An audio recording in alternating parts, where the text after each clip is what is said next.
Alright, I'm back. We're going to do a video on the Army's new fitness test to make it more equal for both genders, sexes, whatever you want to consider it. So, we're going to react to this one. The U.S. Army is rolling out a new fitness test this summer. Go.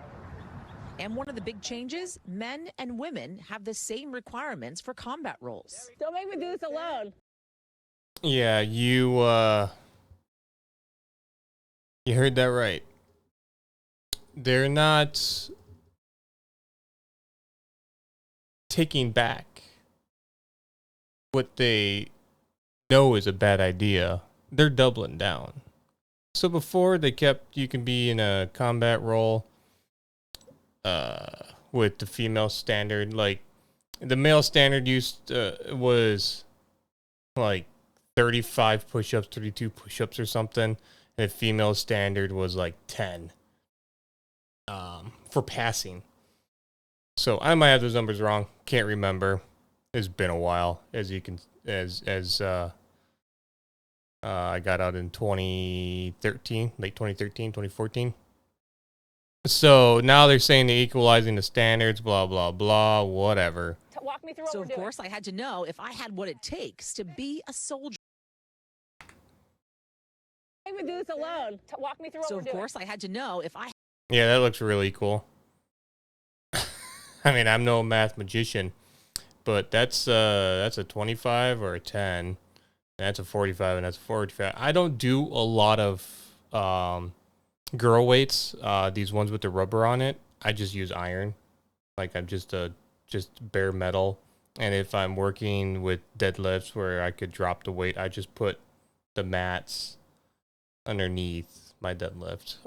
So I'm not. So that's 40. Oh no, that's a 10. No, that might be a 5. I don't know. I don't know what these hex bars weigh, but if they're 45-pound hex bars, I mean, this is 335, 345, 355, 135 or 155 or the 155. I mean, that's still a good amount of weight for a non-lifting woman, I guess you could say. But had what it takes to be a what a soldier. joke. Am I in? Am I general? I went to the 200-year-old Fort Hamilton base in Brooklyn, New York, to take the new test myself. Welcome to your first event. It's going to be the standing deadlift. The Army says That is one sad short dude. this, quote, data-driven change tries to prepare soldiers for tasks that come up on the battlefield, like dragging a fallen comrade. This I kind of like. When I was in, we were testing this kind of new variant of the PE tests and everything. So to safety, or carrying equipment bags weighing hundreds of pounds. For decades, the test was simply timed push-ups, sit-ups, and a 2-mile run. which, by the way, isn't a bad test to see if you are capable of maneuvering. Like if you can make those movements, that's good. Like that's actually not a bad way to do it. And you can weed people out in basic training, but we stopped weeding people out. We just throw them through. Then, in 2015, women were cleared for all combat roles, and the test revised more than once, which was controversial. Concerns over different standards for men and women impacting readiness, but also certain events targeting brute strength that some argued were not relevant to modern combat. Brute strength is 100% relevant to modern combat, to the combat field, to the area of expertise that you're going to be in. Now, I'm not saying all combat involves brute strength, but if you can exert brute strength and you have a large capacity of it, you're going to be very, very useful, because there is nothing worse than not being able to carry 4 to 6 ammo cans of 50 cal ammo on top of a truck if you had to. That's brute strength. You might have to do that. I've heard the stories. I've met the guys that had to do that, had to move ammo in combat from one truck to the other because the other truck was destroyed. Congress grilling Army leadership in 2021 after reports that 44% of women were failing compared to only 7% of men. That sounds about correct. 44% of I actually expected to be a little more. So our standards need to be raised quite a bit. Like, I mean, exponentially. Shouldn't be structured in a way that is unfair. So it shouldn't be structured in a way that it's unfair. Yes, it should. There is a biological difference between men and female, and not even biological. There is a evolutionary difference between men and female, and I'm not even sure if I'm using the right words here, but basically, men, you are disposable. Let's face facts here. All men are disposable, and that's not a bad thing. I'm not using disposable as like you're garbage or anything, but men are disposable. We need one man for every 1,000 females to restart society. Like, I might have those numbers wrong. I'm completely making those numbers up. But one man can impregnate hundreds of women. Like, let's just face the facts here. And one woman can have one child every, like, 12 to 13, 14, 15 months. in 2024, a new law required the Army to put in place higher standards for combat Can get pregnant. My bad. roles. So I got to do it by age bracket? In this latest test, non-combat roles still consider gender and age for baseline requirements. But combat roles only consider age. Why do you think it was important now for the standards to be the same for men and women? We have to make sure that our frontline soldiers, regardless of gender, are ready for any task at hand as we move away from insurgency to like high-scale combat. This is Lieutenant Colonel John Rockland Rhodes, or Rocky. He's New York City's recruiting battalion commander. You have to score at least 60 points or 60%. He's either gay or he's just from the East Coast or one of the two, but I don't know. I would hate to be in his position right now because he's either a very level-headed dude and he probably didn't want to do this, but he was forced to because everybody above him didn't want to be a part of this bullshit and everything. So I feel bad for you there, bud. In each event, so you can't fail one event. For soldiers looking to be in combat positions, they need at least 350 points total. Okay. There you I go. need more. That's it. But that's minimum. Yeah. I want more points. You want more? The events are deadlifting, hand release. 3 repetition maximum. So this is supposed to simulate carrying loads. This is just lifting loads. Carrying, in my opinion, means that your feet, these things, and your legs, these things, these sticks, go forward or backwards. And you move through space. And time.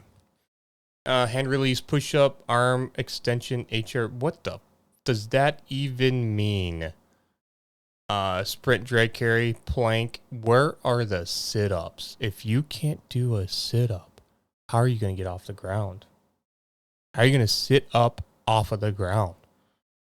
Make them do sit-ups. 2 mile run. Yeah, okay, yeah.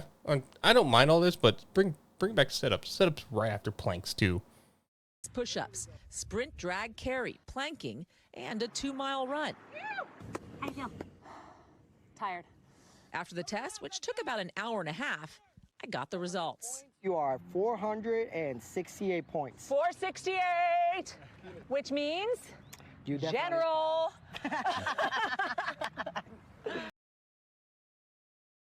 This guy right here, he's definitely enjoying his day. This is probably he probably has an easy life in the military, I'm not gonna lie. It looks like he's got the big red 1 patch and everything. Congrats to you, great unit. I met a lot of great people from that unit.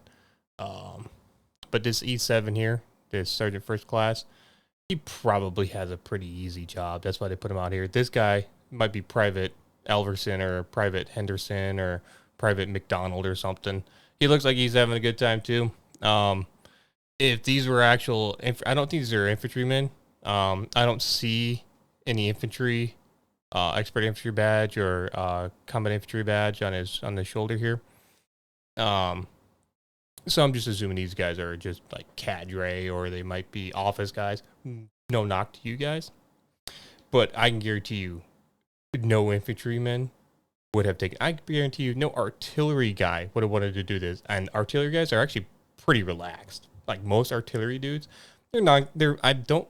I mean, they're not combative because they're never on the battlefield. But anyways, artillery guys are pretty relaxed too. I'm not saying that these guys aren't artillery, but these guys are most likely office dudes. And I can tell you this now: no infantry dude would be this joyous unless he was forced to by a general somewhere off camera, staring you down. Which means You definitely- general.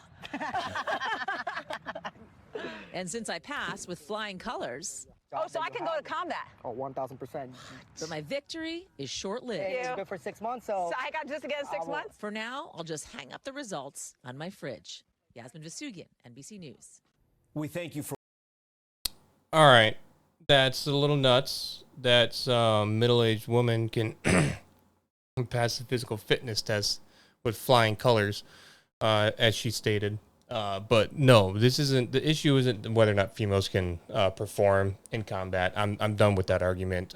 We know they can't. But anyways, let's go with another more logical evolutionary argument, and that is we must protect the ones that birth our children. What a concept. What a goddamn Oh, there's enough of them. No, there's not. There is never enough females on planet Earth. We can look at China, who has more males than females in their nation, and that is not a good thing. You always want more or equal females to males because you're going to have a disproportionate amount of men that are pickable men, as in like those are good genetically reserved men to mate with. So, but your pool of women that can have children is lessened by their age. As women age, the likeliness of having a good child, a genetically capable, a good birth, or a non-retarded child, I don't know how to say it any other way, lessens the older you get. So, let me put it this way. If we draft our women into war, like we did World War II and Vietnam, and tens, hundreds of thousands die, we just took out our capability of staying the greatest country on planet Earth to ever be the greatest civilization ever, the United States of America. We lessen that. And why would we do that? We don't do that. We shouldn't do that. Why are we sending our females into combat? I mean, I'm not against females being in the military, but if they came out and said no females are no longer allowed in the military, I'd be like, okay. Yeah. Why do we send females on night duty in metropolitan shitties? Shit cities like LA and stuff like that? Why are we putting them on the front lines in some of the worst areas in America? And then we're going to send them to the worst areas in the world. That's effed up. We need to protect the ones that can only get pregnant every 15 months. That's nuts to think. Men, you're disposable. You're not trash. You're not useless. You're worth everything that God intended you to be worth. And that is to keep civilization and keep humans alive. In order to keep humans alive, man, you have to sacrifice yourself in order to do that. And hopefully the generations after you are able to do the same. Have children. Protect the great country. Protect your family, your friends. That is your duty. Women, your duty is to have children. I know, controversial, weird. I'm not saying all men, all women. But it is your duty as a female to ensure the next generation is born. And there's nothing wrong with that. And the government should ensure that in all of its capabilities. Women, please stay out of combat roles. Men, keep going into combat roles. Men, keep joining the military, because we shouldn't have to have a draft. But if it comes down to it, it is the duty. It is in the Declaration of Independence. It is your duty to protect this land. It is your duty to abolish any government that is tyrannical. And honestly, let's face some facts here. Those days may come.